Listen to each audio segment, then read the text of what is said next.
Any updates on Etu? Yeah, he's going to be fine. Yeah, we've got some guys off that we can really heal up right now, and they'll still get time on the ice. Looking at yesterday, that's probably the last real day off for these guys until this is all said and done. Did you give them a message on the way out, just how to spend it, maybe shutting off, anything like that? Well, it's a day off, but you got to work hard to recover. It's not laying on your couch all day, and they've got to. These guys are good about that stuff. These guys are all dialed in that, so they've got a program of things they need to kind of accomplish. They just didn't have to come to the rink. That's the difference. And we've tried to get. We couldn't really get one off between Boston and Toronto, so got one off there before Carolina. So this is our last day off. Paul, I know he's not the only guy in the room that's won a cup, but what has the value of Patrick Hornqvist been to this group in the role that he's had to play, and the fact that he's still one of the hardest working guys on the ice and all that? Just that. Well, there's just a bunch of different areas. One is he has this joy about being at the rink every day, even when things were tough here. The fact that he's won 2 Stanley Cups matters because he's doesn't take the game for granted, works as hard today as he did the first day at camp. But beyond that, beyond being a great guy around, there's been a benefit here. We've had a whole bunch of guys banged up this year, and there's a return to play, so we have a group of medical people that will hand off to there's that handoff between coaches when you can start pushing a guy. And you always get to that point, okay, he's ready to start getting banged on. He can start going to a guy in the corner. But in those 3 or 4 days, you worry about a guy's conditioning when he comes back. He just gets to skate with Patrick. And if you can skate with him, you're good. And if, you think you're just going to go out and have a light day, Patrick's not going to allow that to happen. So he's half doctor, half coach, certainly bar setter for the ability to come back and play. Then you come off the bench on any one of these games you won. I mean, he's just so happy for the guys, right? He's in on all the meetings. He's got ideas. He's been there, especially there's just not a lot of people that get to the finals ever. There's just, even if a guy's got 2 or 3 Stanley Cups, he usually doesn't have 9 trips to the Cup final. So he's got insight into what changes between round 3 and round 4. Not every guy would handle this the way that he has. I mean, maybe it's, and you don't see this in a lot of other sports, maybe more so in hockey, but just what's that say about the character that he was dealt a difficult hand and has chosen to play it this way? It is all driven from a love of the game, a love of being around. So he knew, we all knew when he got to post-concussion there that the risk then of another one was way too high. The potential cost for the rest of his life was way too high. You know what? And you find with players, even certainly not the extreme point when their careers possibly have come to an end, a major injury, they always go through some sort of depression. And you just didn't see that in him. He wasn't relieved. He wasn't happy that it was over, but he knew that at that point that it was over. But he didn't want to be a distraction early on. So he just kind of molded into this role with us, and he's been great at it. He sees the game in a unique way that he can articulate what's happening on the ice. I had one, I'm not going to use his name, but I had a captain who was a really good player who toward the end of his career says, you probably should start showing me more video because the puck drops and I really don't know what happens. It was true based on the way he played. But all energy and compete, and it was a great NHL pro. Patrick can come off the ice and tell you exactly what happened, where everybody was, grab a young guy and say, change your angle coming down that wall. That guy will always turn to the inside. He has that gift, and he will be able to take his work ethic and then take his insight to the game and apply it wherever he wants, whether it's coaching or managing or developing or scouting, whatever he decides he wants to do. I do believe that he will be a lifer in the game. He's going to be able to pick what he wants to do. Mo, just one and then a follow-up. But other than like Berkey trading to draft the Sedin twins, and you use the word unique, how unique is it that on your team you have Ekblad and Bennett and Reinhart, 3 guys that were the top 4 picks in the same draft? And then each one of them such a completely different experience off that draft, right?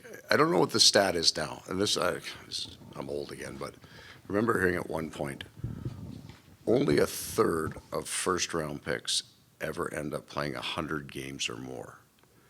So if you take that stat to draft day, and 32, and everybody, let's say we had a first-round pick, so all 32 kids get drafted. Every one of them is playing 16 years. Just ask their parents, their agents. Like, it is so hard to be good in this league and to last and survive. Each one of them different paths. Each one of them, I would say now, absolutely worthy of the place that they were picked. Right? They're all elite players in this game.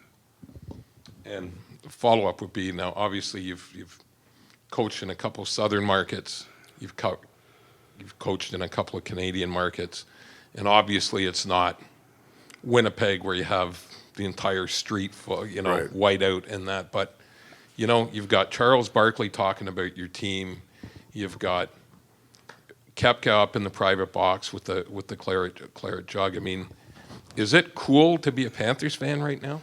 I hope so. I hope they feel that. The game up north is passed down, right? You're cheering from the fans as a 4-year-old because your dad is and your grandfather is.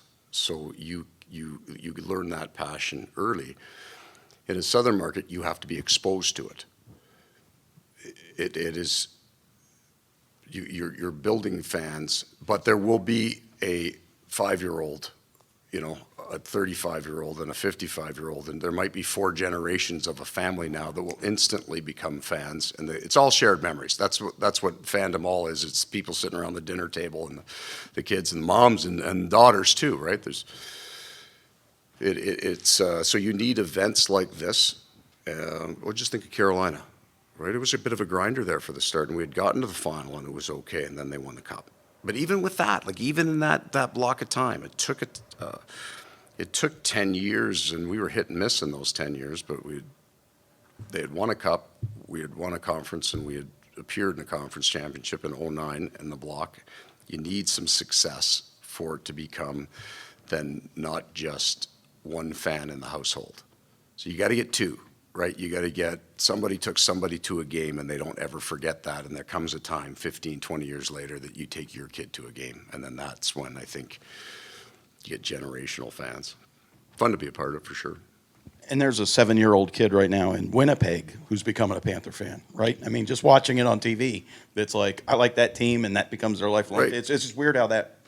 I've worked for, I would say I'm going to count Carolina twice, so I'll say I've worked for 5 teams, but my middle kid had a San Jose Shark sweater for years in the house because it was a shark, right? Loved him. He's got a signed Shark jersey, right, for the longest time. They turn on the TV and they see something exciting. It's that time when they get connected to the game. And, there's a Barkov fan out there now, and there's, a Bobrovsky's fan, regardless of how you pronounce his last name. And, right, that's that exposure, right? And then they come to the game and they make that connection to a player. And we got a cat, which is cool. We got a panther. So we got that going. It's not a shark, but it's a panther. We'll get, pull some people in from around. We get up to those markets, we'll start to see Panther sweaters every once in a while. You didn't like airplanes? No, oh no. You know what? It's funny. So my wife loved that logo. So we actually had Jets sweaters, T-shirts. I wasn't working at the time. I was between jobs, but all our kids had Jets just because my wife loved the logo. With you guys waiting on Dallas and Vegas, what's the schedule like for you? I mean, like, do you have? Obviously, you have contingency plans if you're flying Monday or whatever, or flying Wednesday. It's set now for us. When the game ends tonight, one of 2 class is done. In terms of the pre-scout for the team, while it's important, we had a day between Boston and Toronto. So you can get your information across because so much of it is just your own game, reinforcing your own game. There's enough similarities between Vegas, Dallas, and Boston and the teams that we've played that we won't be behind in our pre-scout, even if it's not figured out till post Game 7. So that video is all done. When you go back from our games against Vega, there's enough systematically in there to our game against Boston and Toronto.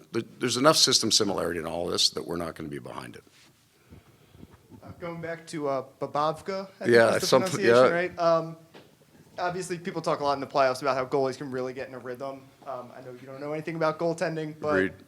you know the way Bob works. Does that give you like confidence that he can keep this rolling into the playoffs, just knowing what he's like on a day-to-day basis? So he's got this running routine that he does that is completely regardless of the context, right? He would know what he's doing, whether this was January or it's now. He's got his routine that he follows, and then he's feeling good off that routine. So he runs his, and because he's such a hard worker, he runs his own routine in a lot of ways, right? He's in early, he's out late, he'll do all the things that he needs to do. And he doesn't have to go out and explore and find new things to add to his game now. And there's no superstition to what he's doing. He just works his butt off every day, and he'll come to the rink and play when he needs to. I got one kind of dumb one also. After when Keith Tkachuk came up in the post game with Barkov and Matthew, Barkov, I'm sure it was a joke, but said like he's the reason we're here. Yes. Now that's months ago or whatever. Did that resonate in the locker room? Do you think? Like, did guys really hear that? Did they pay attention to that? Because the run did start there. Yeah, I Not to think give him too much credit. the joke in the room was I got to pick a better word. It had a tremendous impact on our season 25 years ago. And then basically it's been Mrs. Tkachuk after that. So Hey, Paul. just go slow on that one. All right. Tough to follow that. How have you seen Carter Verhaeghe's game evolve since you got here? Well, he is a guy that you can easily find on their playoff video the last 2 years. For me, he was their best player in the playoffs last year, the best forward they had in terms of being dynamic, being on the pocket, playing a real good playoff game. All of the things, if you score 40, phenomenal year, but all of the things that are quiet defensive things. So he's a much better hockey player now than he was, I think, at the start of this year, because he just added a whole bunch of things. And that wasn't stuff the coaches had to bring to him. He wanted to learn every day. Like he asked for it. He asked for video. I want to get better in my own end. I want to learn how to pick up pucks off the wall. He wants to understand the game better, because he understands that he's playing with Barkov where he was playing with Bennett. You're playing big minutes against the other team's best, and to, you know, the goal for him was, I want to be on the ice at the end of the game when the goalie's out. Makes sense. And then you'll say, well, you didn't have him on the ice, but Luosterainen comes in, so we have other players that's what they do for a living. But he put an awful lot of effort into becoming a better defensive player, which can be unusual for shooters, because they're usually, if I got 40, how can I get 60? Right? How can I create more, generate more? That's their slant on the game. And he took it from the other way. I want to be a better player. I think it's a function of how he got in the league. Right?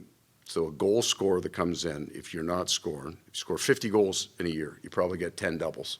So you're going to score in 40 games, which would be a huge number. That means 42 games you don't score. What do? But when you come into the league, you get on the ice, I got to score today to get in the lineup the next night. If I don't score, there's a chance I might not be in the league. So you get all focused on scoring goals, and then you never develop the other part of the game. And he values the other part of the game. He's worked at it. It seemed like Gus Forsling was all over the place in that series against Carolina, and he was involved in a lot of those plays where it goes the other way, and all of a sudden the game's a completely different way. I mean, how important was he in that Eastern Conference Final? I just think that you have to, because he and Aaron run against the other team's best, and in all of those finals, and I'm also, you know, those first two, there's some high-end elite world-class producers, big number guys, but he and Aaron play against the other team's best. That's the hard match most nights in all of the games. If your best doesn't shut their best down, you lose. Coach, you talked a little bit earlier about getting the fans out here, fans supporting this team a little bit more. What's life been like for you the last few days in the community? Like, have you noticed more people just, because you see more flags on cars and stuff and everyone talking more about the Panthers, have you noticed more people, like, congratulating you when you go to Publix or take your garbage out? So that doesn't happen much at my house. The life in the playoffs is you're at the rink or you're sleeping or you're watching hockey at home. You're just not out in the I just know that the people that you do know, that you run across, and a lot of them are the people that work here, right? The security guards, everybody is having their own playoff run experience, right? Their neighbors are excited about the Panthers because they know you work there. And those are like the great stories, right? The number of people who, I know somebody that's baked a cake every game day since the start of the playoffs. And no, I mean, that's a lot of cake, right? But there's a million of those stories.